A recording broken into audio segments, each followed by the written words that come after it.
sa YouTube tsaka sa Facebook lang pala, I mean. Ano naman to? Facebook lang pala. Okay.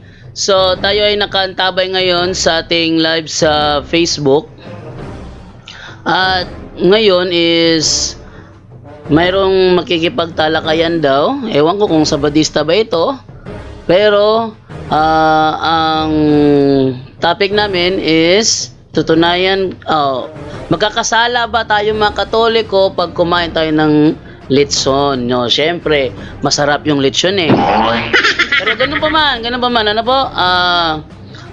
Doon sa mga nag-celebrate kaya ng Happy All Souls Day po sa inyo. Araw ng mga patay ngayon. O, yun ha, araw ng mga patay, pero hindi araw ng mga demonyo. Iba yung araw ng mga patay sa araw ng demonyo. Yung araw ng demonyo, ewan ko kung anong araw yun. Okay, ganun pa man, continue na po tayo sa ating record ngayon. At para sa amin, hindi tayo magkakasala kapag tayo ay kumain ng lechon. So, matatawagan akong SDA. SDA yata to. Kunin ko muna. Okay, baka... Ayun.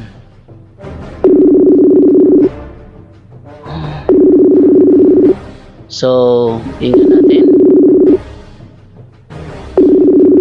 Naririnig ba dyan? Hello?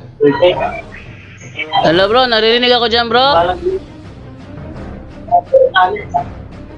Hello bro, naririnig ako dyan? Dawag. Okay, dahil naririnig pala ako dyan, gamitin ko yung micro USB yan. And then yung camera natin, virtual. Okay. Kamala kag Bisaya, bro? Kamao ko Bisaya bro, nga naman bro? Ako, bebe na kong Tagalog ka. Pero magtatagalog ako para sa mga viewers ko. Kay di ako masyado marunong mag-Tagalog. Okay ra, pag Bisaya lang ko, di ka kamao. Sige, Bisaya lang bro, di ka kamao bro. Sige bro. Sige, go. Ano yung mga tanong mo tungkol sa pagkain? Sige, pag Bisaya lang. Ako lang magtatagalog. Sige. Sige. Nakoy pangutana bro. Sa may tanong nimo? Diba topic nimo makasalabang Katoliko sa pagkaon, di ba? Okay, muna bro. Makasala ba ang Katoliko kung mukaog lechon baboy? Ang akong tubag ana dili. Hindi kami magkakasala kapag kami ay kumain ng lechon baboy.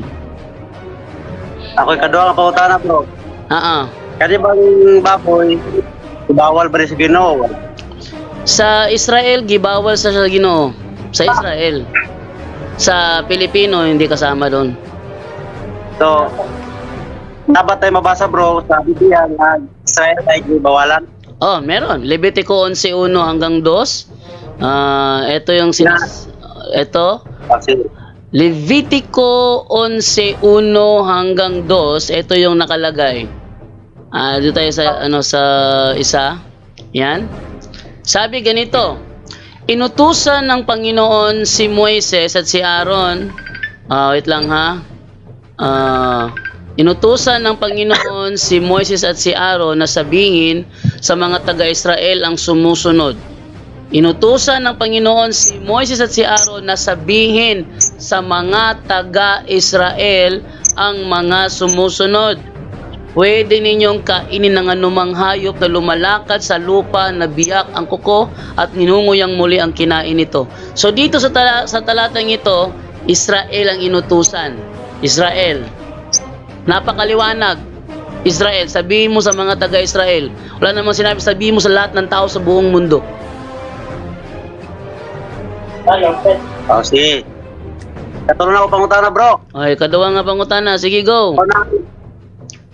Kung ang Israel ay mukhaon sa kaning baboy, sila raw makasala. Watay apel nga.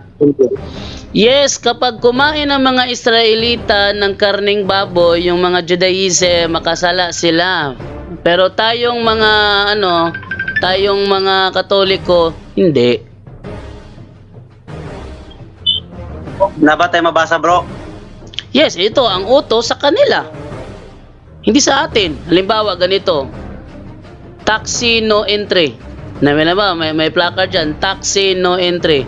Ang dinadrivean mo, tricycle. Pag pumasok ka ba, huhulihin ka ba? No. Bakit? Yung batas, para sa taxi yon, taxi no entry. Pumasok ka, pero tricycle driver ka, hindi ka huhulihin. Pero pag taxi driver ka, pumasok ka, hulihin ka. Diba? Ganyan yan, bro. Ano pa tanong mo? Sige, ilabas mo lahat ng mga tanong mo. Pag Bisaya lang, kung maglisod kag tinagalog, okay ra nako. Ako rin magtinagalog dire para sa viewers nako. Sige, go. Okay. Last ako pang tara, bro. Okay, go ahead.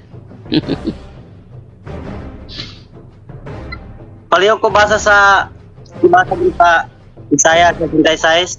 Isaiah 66. Okay, babasahin ko. Isaiah 66:17. Okay. Sasabi, ito ha. Palihog sa 66:17 kung saan susunugin daw yung kumakain ng baboy, tama? Oh, naapaw na ako, bro. Napay-style na. Babasahin ko. Ito. Patutunayan ko Israelita ito, ha. Patutunayan ko Israelita ito. Ito sabi, sinabi ng Panginoon, sama-samang mamamatay ang mga nagpapakabanal at naglilinis ng mga sarili nila sa pagsamba sa kanilang mga Diyos-Diyosan sa halamanan. Mamamatay silang kumakain ng baboy, daga at iba pang mga pagkain kasuklam-suklam. Oh. Sino ba ang tinutukoy dyan na gumagawa niyan? Israel. Babasahin ko ha. Atras lang ako sa 65:1. Ang binasa natin 66:17. Para malaman kung sino ang gumagawa niyan, 65 tayo, 1. Sumagot ang Panginoon, nagpakilala ako sa mga taong hindi nagtatanong tungkol sa akin. Natagpuan nila ako kahit na hindi nila ako hinahanap-hanap. Ipinakilala ko lang ang aking sarili sa kanila kahit na hindi sila tumatawag sa akin. Patuloy akong naghintay sa mga mamamayan kong. Mamamayan. Iyahang katauhan ha. Mamamayan kong matitigas ang ulo at hindi sumusunod sa mabuting pag-uugali. Ang sinusunod nila, sino? Yung iyang katauhan. Ang sinusunod nila ay ang sarili nilang isipan. Ginagalit nila ako. Ipinapakita nila sa akin ang patuloy nilang pagsamba sa kanilang mga Diyos-Diyosan sa pamamagitan ng paghahandog sa mga halamanan. So ang gumagawa pala ng pagpapakabanal at paglilinis ng sarili para sumamba sa mga Diyos-Diyosan sa halamanan, ang mga Israelita, ang mamamayan ng Diyos. Nang mga insenso sa bubong ng kanilang mga bahay. 4. Umuupo sila kung gabi sa mga libingan at sa mga lihim na lugar para makipag-usap sa kaluluwa ng mga patay. Kumakain sila ng karne ng baboy at ng iba pang pagkain na ipinagbabawal na kainin. So pinapatunayan na ang tinutukoy pala sa 66:17, mga Israelita, bro, hindi mga Katoliko. Hindi Kristiyano, Israelita. Okay, bro. Kaning gingon sa Isaiah 66, bro. Nga inigbalik sa Ginoo, sunod mo niya katong nagtaod sa karne o kada Israelita. Karon ibalik na ba Ginoo, bro? Wala. Israelita ang gipasabot. Israelita, bro. Akong binisayon ha. Kaya basi wa ka nakagets, binisayon ako. 65:1. Miingon ang Ginoo, nagpaila ako sa mga tawo nga wala mangutan na bahin kanako. Nagpakita ako ni adtong wala mangita kanako. Gipadayag ko ang akong kaugalingon ngadto sa nasod nga wala manawag kanako. Nagsigi ako paabot sa akong katawhan nga mga gahig ulo. Isa may katawan sa Ginoo ng panahon ni Isaiah, sa Israelita raman. Nagsigi akong paabot sa akong katawhan nga mga gahig ulo nga wala mo subay sa hustong dalan ug nagsunod lang sa ilang gusto. Gipalagot nila ako. Gipakita gayud nila sa akong atubangan ang ilang walay hunong nga pagsimba sa ilang Diyos-Diyos pinaagi sa paghalad diha sa mga hardin. Tiyaw mo na, ang naghimo diyan ng pagpakabanlaan o paghinlo silang kagalingon aron pagsimba silang Diyos-Diyos dito sa hardin, mga Israelita de gahimuan na. Kumubalik ang Ginoo, Bro, kumubalik ang Ginoo og sunugon sa Ginoo ang mga naghimuan na Israelita ang ipasabot dili kita. bro, Oh, dili man gibawalan na, wala man gibawalan sa Ginoo ang Israelita na ay mo kaon sa baboy. Kaya ang mga Israelita, bro, dili man na sila mukaw baboy. sila may gidid-an, Levitico 11:1. Atong balikan Ang kita na na bro, mao ang hintel. atong wala gidid-an ng hintel. Okay. Wala, bro, wala gidid-an ng hintel, ang gidid-an Israelita. Balik ko na kog basa ang Leviticus 11:1 ha. Ano bawalan mo ba sa Ginoo ang Israelita? Israel, bro, Ano? nga dili man na mukaw baboy. Sila mo'y gibawalan. Mahudyo mo na. Balik ko na kog basa. Levitico 11:1, ilahos na ko sa 7. Ano ha? Ingon dire. Gisugo sa Ginoo si Moises ug si Aaron nga isulti kini ngadto sa mga Israelinhon. Sabi ha? Gisugo sa Ginoo si Moises ug si Aaron nga isulti kini ngadto sa mga Israelinhon. Unsay gisugo sa ilaha? Levit 7. Ang gingon sa 7 sa mga Israelita, ang baboy bisan tod pikas ang kuko niini, dili man kini muusap sa kinaon, busa hugaw kini alang kaninyo. Kinsa man ang kaninyo Israelita, ang gisugo Israelita. Wala gisugo ang hintil nga ayaw ka og karning baboy. Asa man ka, Okay, bro. asa man ka nakakuha ng Bro. panudlo nga ang hintil may gisugo. Kaya kung uyunan, bro. Ato parogar, bro, kanang ang baboy o ilaga, hindi na. Ha? Sa ato parogar, ang baboy o ilaga, hindi na. Ang baboy yung ilaga, spiritually clean na siya, ceremonially clean na siya. Kay dili naman siya Ilaw na. makahugaw sa tao. Oh. So ikaw, bro, mukha ka sinaga po. Ceremonially clean naman ang kuan bro, ng ilaga o baboy bro, ceremonially clean na siya. Ha? Ang gingon sa Biblia, bro, ng mga mahugaw, pwede na sa kaunon. Para ka sa Biblia, pwede na sa kaunon kay gingon makangaginawa na. Basta gibaligya sa merkado bro, pwede ka unon.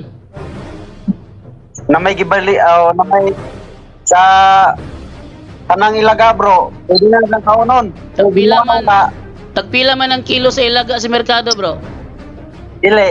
Diba, kay nagyon mo na ginawa na mahugaw. Dara unang Korinto 10:25. Magbisaya na lang ako sa mga ano ha.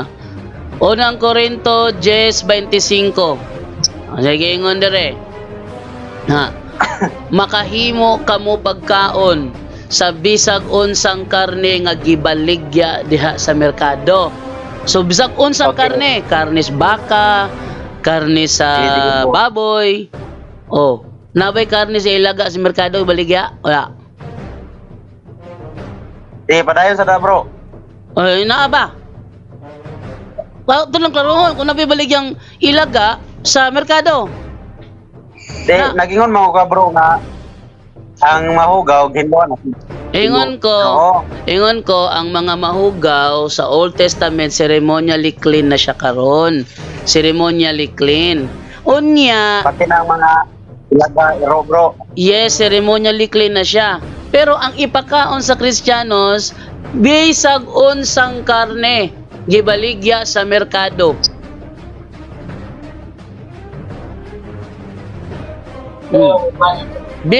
Bisag unsang karne gibaligya sa merkado. Sige, paghingalan og mahugang mananap nga gibaligya sa merkado. Kaya akong kuno nga mong kaunon. Nagingon mo ka, bro, nga ang taran nga mahugaw, pwede sa kaunon. Ginawa na. Ha? Dili sa tamo to sa merkado. Mo may Dili giingon ta sa Biblia. Mo may giingon oh. Mo gina akong topic, makasala ba ang Katoliko kung mukaog lechon? Kaya ang baboy gibaligyan mo sa merkado. Oh, ingon dire, makahimo kamo pagkaon sa bisag unsang karne nga gibaligya da sa merkado. O di makakaon me? Unsa may laing karne di nga gibaligya sa merkado nga bawal kaonon? Mao gani. O mo ko kuan sa imo nga mukaw kag karni. Ang ato ba nga kaning mga mahugaw nga mananap, ipakaon na ba ni sa Ginoo? Sumala sa imong gingon na ipakaon na. So kaning ilaga, kaon pa ba ni? Yes, ipakaon na bro. Kay niingon man si Apostol Pablo, makakaon ka mo bisag unsang karne gibaligya sa merkado.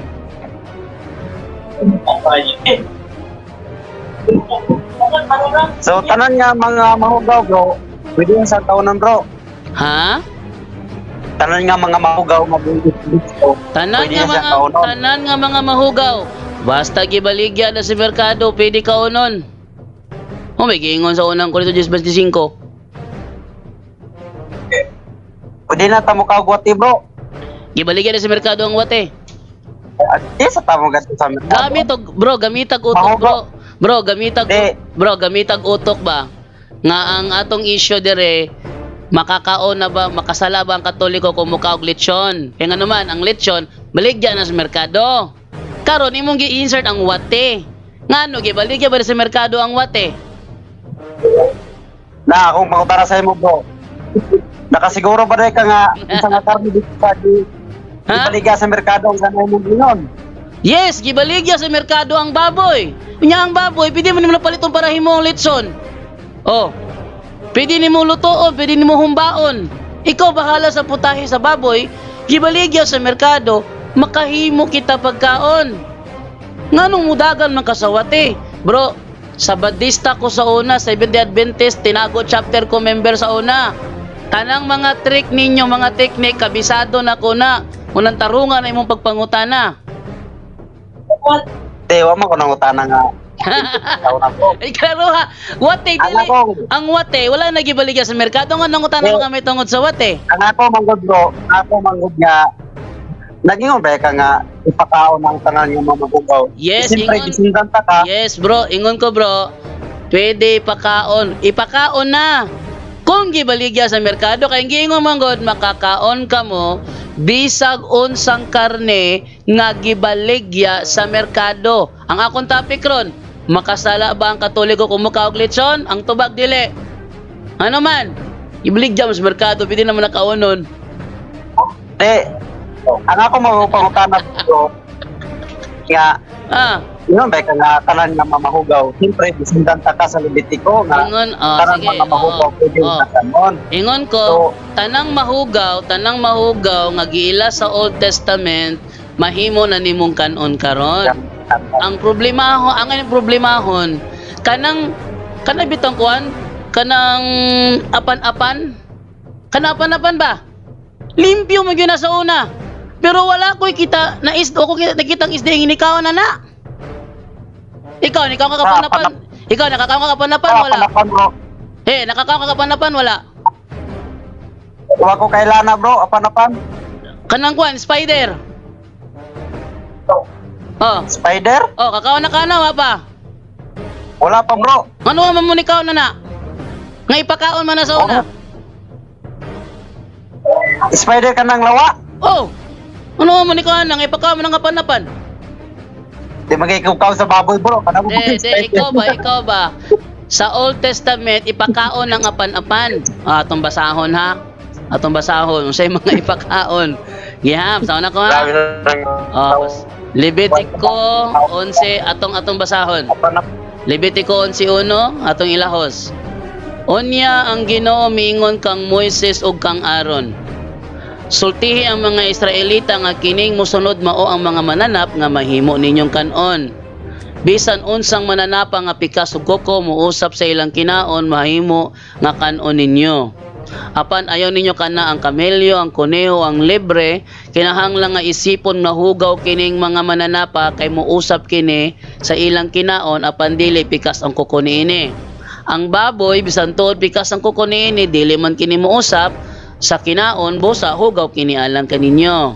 Ayaw ka mo pagkaon sa karne niining mga mananapa o muhikap sa pating lawas niini kay hugaw man kinialang kaninyo. Sa mga mananap nga nagpuyo sa tubig makahimo ka mo pagkaon niining musunod. At tanang nga ana nagpuyo sa kadagatan ug sa mga suba nga may mga kapay ug mga himbes apan bisan unsa nga naa sa kadagatan ug sa mga suba o sa katubigan nga walay mga kapay og mga himbes dili angay kanon. Kanang mga mananapa kinahanglang isipon nga hugaw ayaw ka mo pagkaon kanila og likayi ang ilang pating lawas. At tanang anas katubigan nga walay mga kapay og mga himbes hugaw alang kaninyo. Mo kini ang mga langgam nga dili ninyo makaon kay hugaw ang agila, ang gripon, ang ismerhon, ang banog, ang tanang matang sa mga manaol, ang uwak, ang abistros, ang pungaw, ang laro, ang tanang matang sa ananangkil, ang ngiw-ngiw, ang gamay, ang lapay, ang itik, ang pelikano, ang kalamon, ang nakalinlaing matang sa tabon, ang abubilya ug ang kabog. Mahugaw usab alang kaninyo ang tanang gagmayng mananap nga pak-an nga adunay upat ka tiil. Gawas lamang ni atong adunay mga lutahan, tunga-tunga sa tiil ug paa nga maoy ilang gamiton sa paglukso sa yuta. Mahimo ninyo silang kanon, talisik. Talisik. Nakakaon na mong talisik, bro, wa ba? Para tamisik, wala pa bro. Wa, gapon ano mo ni kog talisik nga ipakaon man talisik. Wala, di lang ginagawa. Kung ano mo ka nga ipakaon man na, sugo man na nga ipakaon. Ning suway. Aw, basta ipakaon, tanong bro. Sa to pag isupak niyo sugo ah.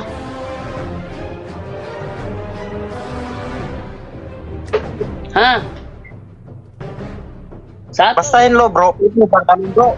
lagi sa ato pag isupak niyo ni sugo ah. Wala, supa ka bro eh. Oh, ang ingon diri ipakaon man ang kuan. Ipakaon man ang gagmayng mananap nga ang ilang tilang gamiton sa paglukso. Anang mga talisik, ipakaon man ang talisik, ano mo na nga nga sugo man ang ipakaon. Aman, talisik na ni, wala mo lang talisik bro. Sigurado ka nga may talisik sa inyo? Aman na ni. Oy. Tama ba? Oy. Way talisik sa inyong lugar. Asa di kang lugar na nagpuyong anong wa may grasshopper diha? Ikaw yun, o tuloy atoy pa dayon. Makaon ninyo kining musunod. Ang tanang Dulon? klase sa dulon. Kaon mong dulon? Saan ang dulon? Kaon mong dulon? Kaon mong dulon? No dili. Ato na in English daw ko noong 22. Saan ang dulon bro? Ato na lang sa 22 sa nindulon. Kaya kung kakilag dulon, grasshoppers. You may eat locusts, crickets or grasshoppers. Kanang cricket kanang magbana ini kagabi sa kanang kasagbutan. Kanang magbana ba kikikikik nganana. Ipakaon na. Ay, gangis. Gangis, kaon ka gangis. Kaon. Kalami anak bro. Kanang talisik, kaon ka. Kaon. Kaon, nakakaon na ka. Kaon ma, kakaon ako anak bro. Basta Oh, walang ibawas sa ingon ka bigla. ganina, wa pa ka kakaon. Kaya sabi mo na akong kwan bro. Palibot ko ba kung saan ang Oh, Kuan. atong atoy pa dayon. 22. Makaon ninyo kining musunod.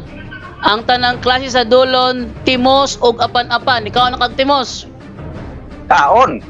Asa may inyong imong ebidensya nga ikaw na kag timos, wa ka na makaknako. Ah, kailangan bro ya, ikaw na ako bibigyan bro. Kay kay ug sa Tagdi lang bro, kay Ug magkuha. sa badista o karag timos kay mulikay man. Bro, sagdi lang kung mangita og timos kay apay ko sa mo para makakon ka. Ingon si Ragdi Sige, bro. Ragay, ingon si Ragdi Ragay, bot-boton. Giuwat ra nila ila ko galingon brother, ha? Ingon si Tansten Banua. Oh. Anyone can claim the statement of the Bible because we can do a private interpretation. Kining ako mga kaigsunan nga gipabarog nga usa ka haligi nganong matuod ang simbahan tungod kay gitukod ni Kristo. Dili tungod sa pagkamabasa, dili tungod sa karakter, dili tungod sa ngan, usara ang haligi nga kung ipabarog nganong nahimong tinuod ang simbahan Katoliko way laing rason tinukod sa atong Ginoong Hesus Talakayan to, hindi bara-bara, katotohanan lang walang palusot. Para sa mesa ng usapan, di kami nag-aaway. Puro talakayan, hindi banggayan ng patay malisay. Aral hinahimay, parang beats na nire-replay. Truth ang target namin, hindi hypo display. Bawat teksto sinisilip, context yan di pwedeng ipinipilit. Doctrine na solid, hindi fake, hindi boses ng Diyos, di namin gustong i-credit.